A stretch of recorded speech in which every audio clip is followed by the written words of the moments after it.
Yes. We also know that there was no knife that was found up in the bathroom area, right? Yes. So we know that you took it, right? I don't remember having the knife at all afterward. But there was no knife up there, right? I haven't heard any testimony about that. So You would acknowledge, ma'am, that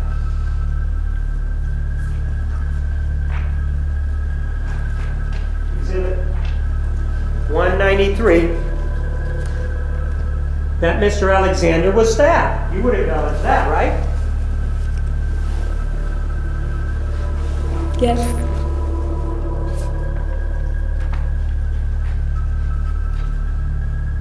And you would acknowledge that that stabbing was with the knife, right? Yes.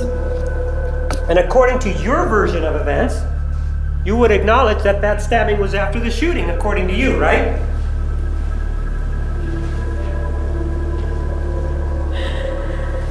Yes, I don't remember. I'm not asking you if you remember, ma'am. I'm asking if you acknowledge that it would be you that did it, correct? Yes.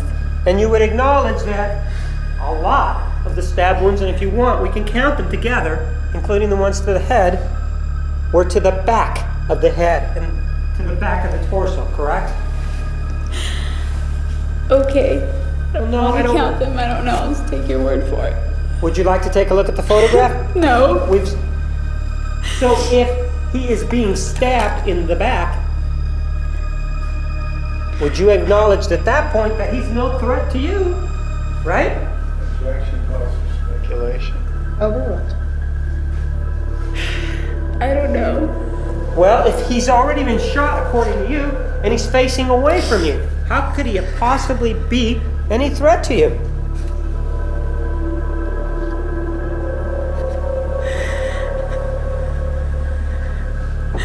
I could only guess. I don't know what you're asking me. Well, with regard to you were here when the medical examiner testified about the wound to the throat. Do you remember that? Yes. With regard to that wound, ma'am, you would acknowledge that that was, in terms of the stab wounds, you would acknowledge that that was the last wound in the sequence of events. She says she doesn't remember. Overruled. That How wasn't. can she acknowledge the sequence of the stabs that she doesn't know when doesn't have any memory of them? That wasn't the question. Overruled. You may answer the question. Are you talking about his testimony? Yes. I disagree with the sequence of events. Would you agree that you're the person who actually slit Mr. Alexander's throat from ear to ear? Yes. Would you also agree that you're the individual that stabbed him in the upper torso?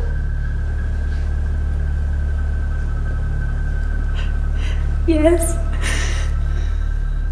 And you're doing all of this according to your version of events.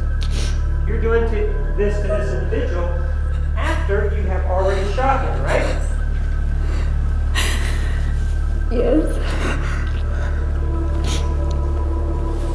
Correct? I believe so. Well, no. Do you remember previously talking to us about how he was coming at you and he was this horrible man with this mean face? Do you remember telling me that?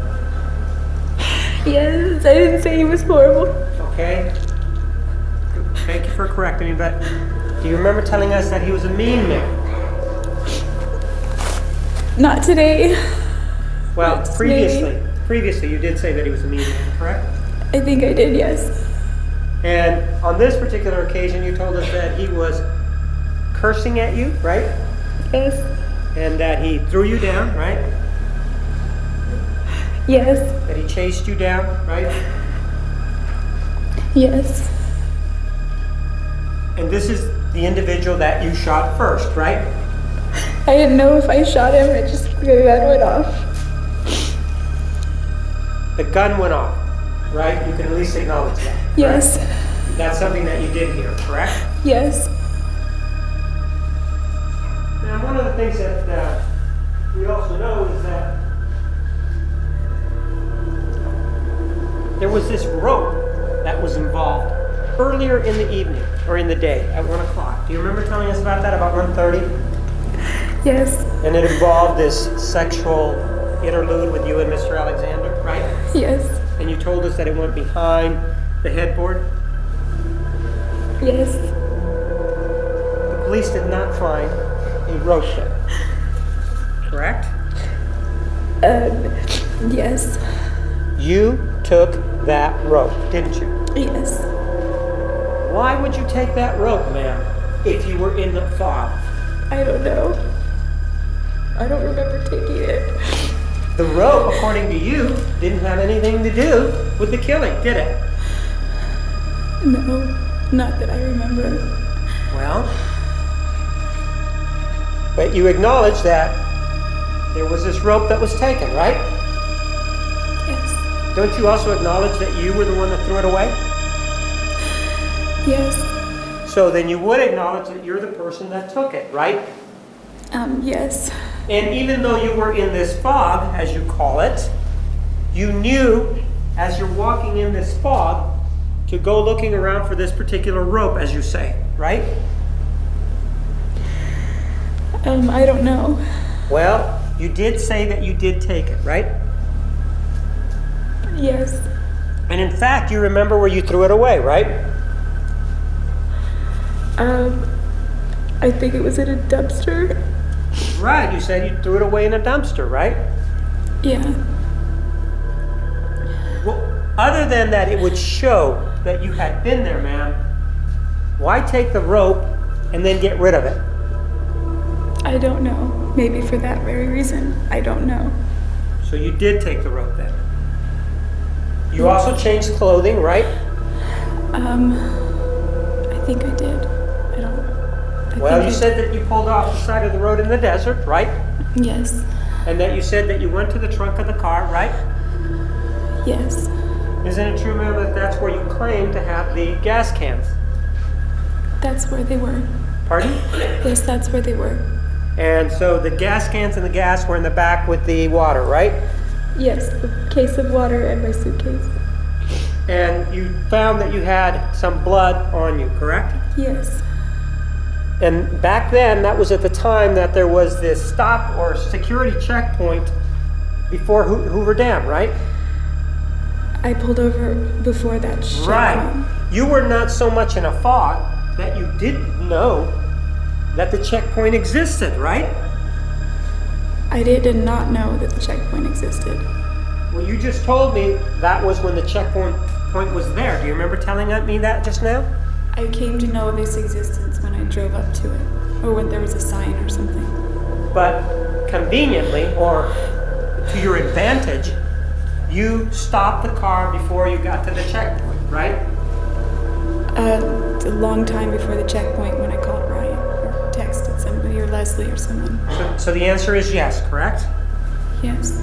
And one of the things that you did was that you got the water from the trunk, right? Yes. You cleaned your hands, right? Yes. And you changed your socks or put some shoes on, correct? I put socks and shoes on, I think.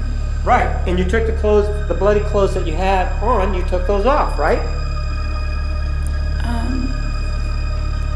I think I did. Well, do you remember testifying that you threw them away, along with the gun? I don't recall throwing my clothes out in the desert. But you did change in anticipation of the checkpoint, right? No, I didn't know there was a checkpoint till I reached it. Well, you will acknowledge that this changing and washing of hands occurred before you got to the checkpoint, whether you knew or not that the checkpoint was there. That's correct. And you would agree that it was to your advantage to have clean hands and clothing that is not soiled with blood if you're going to go through a checkpoint, correct? That wasn't my line of thinking, but I would agree with what you said. And then you are making some calls at that time, aren't you? Prior to the checkpoint, yes. You have the, I guess, the ability to say, I'm going to look through the car to see if I can find my charger, right? I wasn't looking for my charger, but I looked through the car. You were looking through the car then when you pulled over, right? Yes. And when you pulled over, you found the charger, according to you, underneath the seat, right? Yes. And that allowed you to make some telephone calls, right? Not right away because there was no reception. Right, but you made some telephone calls before you reached the Arizona-Nevada border, right? Yes, I turned my phone on and it just took a while to place a call because the call kept dropping. It was before the checkpoint, right? Yes. And while you were you driving at that time when the telephone was in a position to make calls out? I believe, yes. So when it first came on, so that it had the ability for calls to be made, how far was it to the checkpoint? It felt like an hour. Felt like an hour? I You know where think- Kingman is? No. And when this telephone came on, you started to make telephone calls, right? I attempted to. I was only able to send, I think, text messages. I 'Cause the realize that signal wasn't- you're talking about text messages. I'm talking about telephone calls. You were able to call Ryan Burns, right? Yes. And even though you were in this fog that you're telling us about, you were able to call him and make up a lie, right? The fog that I was referring to relates to my memory. Right, it relates to your memory, so you could have told Mr. Burns that you were with Mr. Alexander, but you didn't, right? That's right. Instead, you made up a story, didn't you? Yes. So this fog that you're talking about, it wasn't so heavy that it prevented you from thinking and making up a lie. Yes, that's right. You made up a lie that you had lost your charger, right? Yes. You made up a lie that you had gone to a gas station to get the charger, right? No, that's not what I told him. And so Mr. Burns is full of crap when he tells us that. No, he just has a poor memory on some things. And you know that based on that one limited time that you met with him in West Jordan, Utah, correct? No, I know that from all his inconsistent statements to police. But you only met him one time, right? As a romantic interest. Yes. And so you also told him that you got lost, right? I did say that. That was also not true, correct? Well, technically it was, but not for the reason I was telling him. No, you actually, ma'am, you knew where you were going. You were going over to Mr. Alexander's house. You knew that, right? No, I got lost after leaving his house is what I mean, so technically I did get lost, but that's not why I told Ryan that. Even though there's this technicality, are you telling us that when you told Mr. Burns that you got lost, that you were clear with him that the reason you got lost was that you'd killed Mr. Alexander and you had been driving and you'd been lost that way? Or did you tell him that you got lost a different way? I don't remember what way. I think I made up something stupid, and I certainly didn't tell him I got lost about Travis. I told him I got lost Right. to deceive him. So even in this fog, you still have the ability to think, to protect yourself, right? Yes. And the other thing that you did is you attempted to call Matthew McCartney, right? Yes. And you also attempted to call Mr. Brewer, right? I don't remember. I might have. One of the other things that you did, and you know, we were talking about protecting yourself. One of the other things that you did is that you immediately, almost immediately, when you say you come out of this fog, one of the first things that you do is you try to divert attention away from you so that the police won't think that you had anything to do with this killing, right? Yes.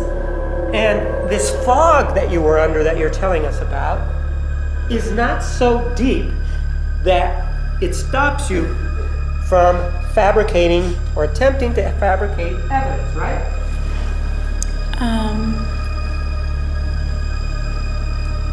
That would be correct. And it's not so deep that, according to you, you can stay on the telephone and know the prompt so that you can get the telephone message just right, according to you, right? Well, just so that I wasn't crying in the message, yes. Right. But you want the message to be just so that it sounds natural, right? Yeah, as natural as possible. Right, and you went to great lengths to do that, according to you, right? Yes. And the reason that you went to great lengths to do that was that so that if there was any suspicion, it wouldn't be drawn to you, correct? Not immediately. That was the point, yes. Right, you wanted the police to look elsewhere, right? I guess. Well, no, you made the call knowing the reason why you made the call, right? Yes. If you really weren't wanting to fabricate evidence, you would have just left whatever message instead of worrying about crying or whatever it was that you were worried about, right? That's right. And so you called Mr. Alexander and you left him a message, right? Yes. Just play it and hear what you said. This is exhibit number 365.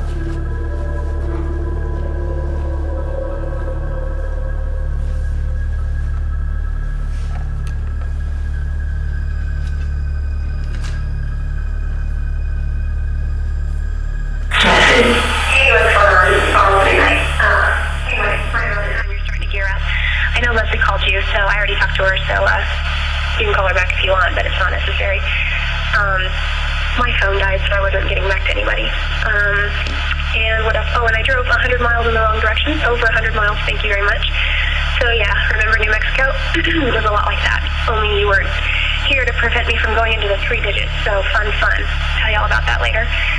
Also, we were talking about, when we were talking about your upcoming travels my way, I was looking at the May calendar, so I'm all confused.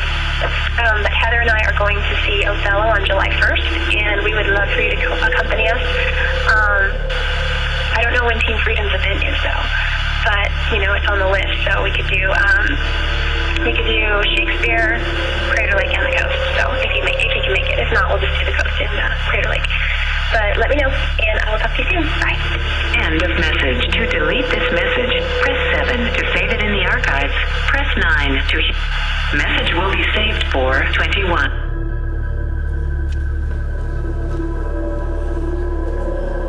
That's you, correct? Correct. And that's you lying on the message, right? Yes. You're telling or leaving the message for Mr. Alexander indicating that you got lost, fun, right? Yes. That's not true, right? That's not true. Asking him or talking to him about coming up to visit you up in Wairika and doing some of the things that you mentioned, that's not true also, right? No, that was our plan before June 4th. That was the plan before June 4th, but you're talking to him or leaving the message for him indicating that, you're sorry you couldn't stop by, but you guys can make up for it when he comes up to visit you, right? Yes. That's a lie. Yes. And all of these lies, ma'am, are meant for your benefit so that you can escape responsibility. I don't see how that's to my benefit, but I don't know what you mean by benefit, but yeah, so I could escape whatever for the time being. Well, now that you keep saying for the time being, you would have been happy to avoid the consequences for a lifetime, wouldn't have you? I can't say I would be happy, but I You would don't have know. preferred that, though, right?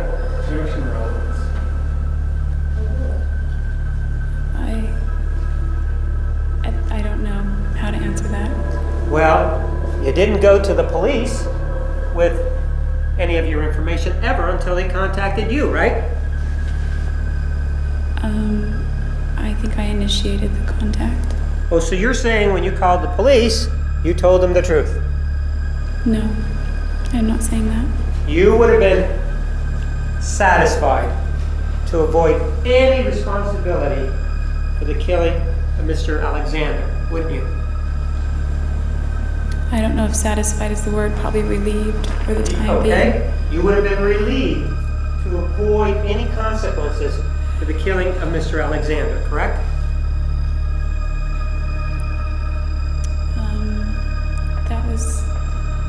That was my goal Right. that day.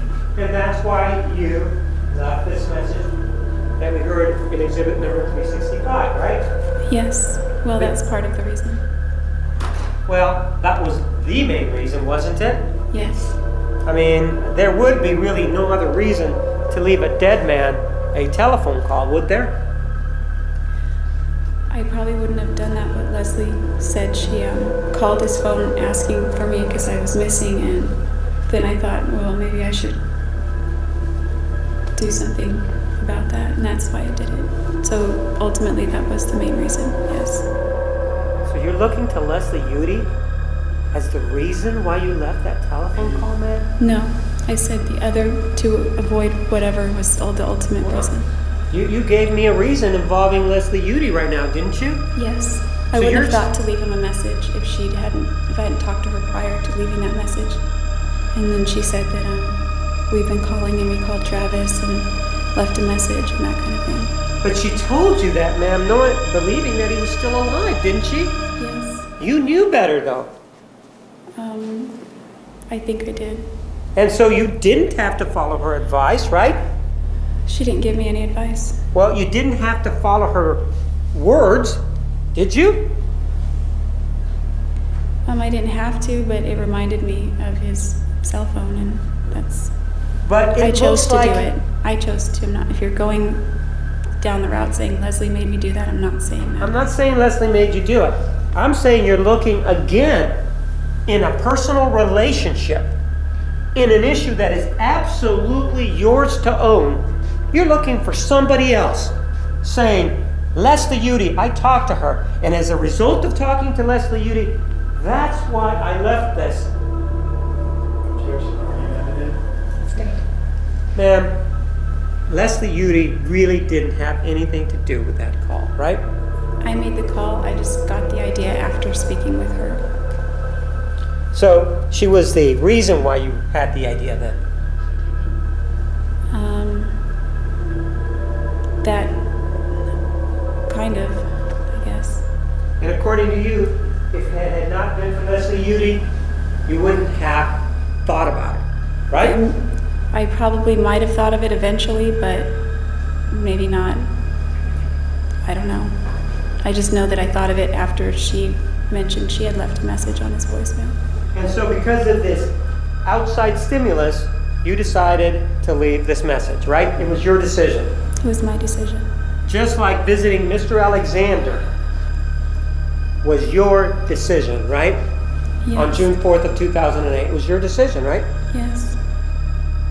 Even though you told us before that he guilted you, that really wasn't the reason that you went. You wanted to go, correct? Part of me did and part of me didn't. Obviously the bigger part of me did, because I went and he did guilt me, and ultimately still was my decision. And so you made the decision to go though, right? Yes. And then though, after that, you did something else to cover up, didn't you? Yes. Let's take a look at another exhibit.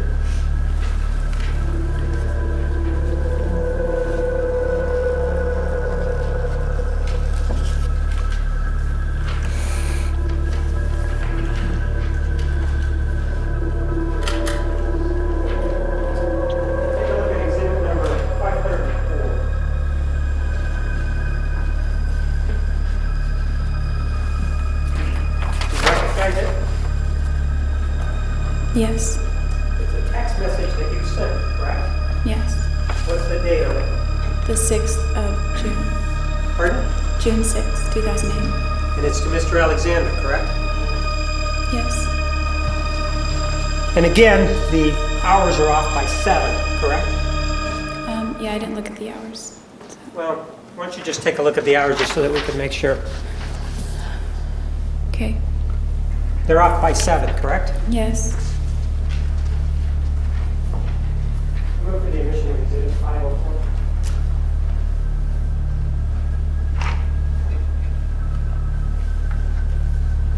No objection. 504 is admitted.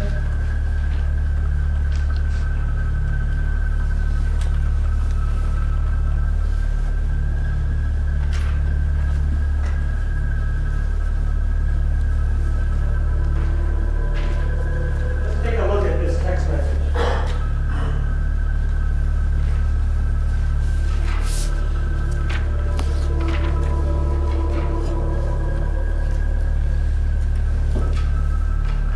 First of all, that's your telephone number there on the left, correct?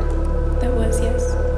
And the date there is 6/6 of 08, correct? Yes. If we take the 7 hours away from the 1658, what we're really talking, and the 7 hours from 1658, what we're really talking about is what, 9:58 in the morning, is that correct? Yes. This is while you were still on the road, right? Home, correct? Yes, I believe it was. And why don't you read to us what the message is that you left for Mr. Alexander? Hey, I need to know when you're going to deposit that check. And you were referring to the check involving the car, right? Yes. The check that you know was uncashed in his desk in his office, right? I didn't know where it was, but I figured it wasn't cashed. Now, in fact, there was a conversation that you had with the detective where you talked to him about the uncashed check, correct? Yes. So you knew it was uncashed, correct?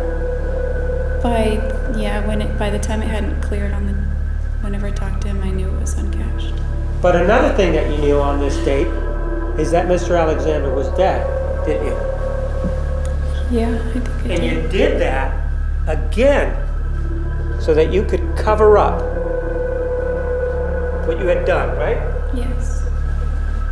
Because you did not want to be faced with whatever consequences were involved, right? I was afraid of the consequences. And because you were afraid, that was a good enough excuse for you to send something like that. Restate. The reason that you gave to us that you were afraid, in your mind, even though the fog had lifted, or there was a fog that was involved, you felt that it was okay to send this message. I didn't feel it was okay. It's not like that. So I guess that would be no.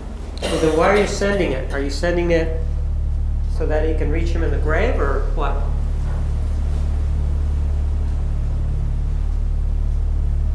No. You're sending it so that, as you previously said, involving the telephone calls, so you won't have to face the consequences of what you did, right? Yes. Just like the scene, you're trying to manipulate the evidence, right? Yes. Take a look at another exhibit.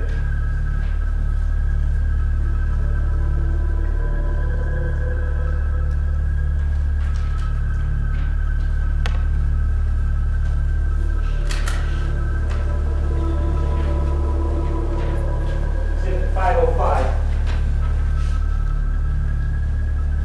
Do you recognize it?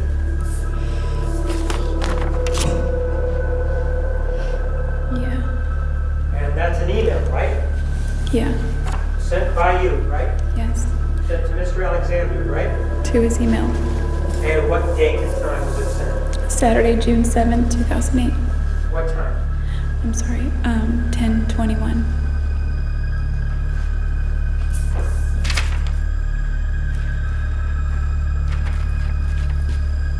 I move for the admission of exhibit 505.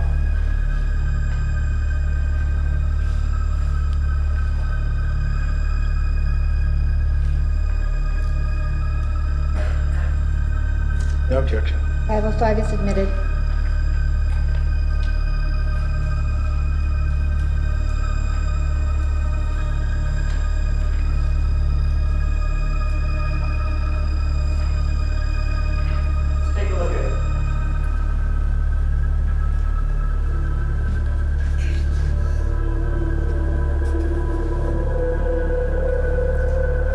from you, right? Yeah. You've already told us the date and time. You're sending it to him even though you know he's dead, right? It's a way to stage the scene, right? I think so, yeah. That was my goal, I think. What was, I didn't hear you. That was my, Goal, right? yeah. Why don't you start with "Hey you" and read to us what it says. Hey you, I haven't heard back A from little you. bit louder. The fact that it was sent is enough. Overruled. Hey you, I haven't heard back from you. I hope you're not still upset that I didn't come to see you. I just didn't have enough time off. It's okay, sweetie. You're going to be here in less than 2 weeks.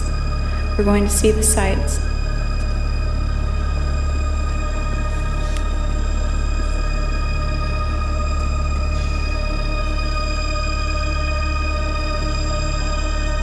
You also write, check things off the list and all kinds of fun things, right?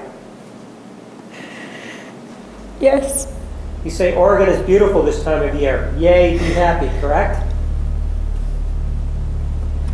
And then you say, anyway, I wanted to let you know that I'm thinking about pushing my visit up to next week, but it depends on my budget, so I'm not sure yet.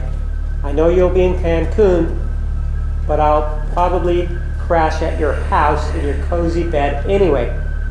Eat some of your oatmeal and frozen dinners, you know, the usual joke. I know you said the door is always open, but I wanted to give you a heads up. If for any reason that won't work, let me know and I'll make other arrangements.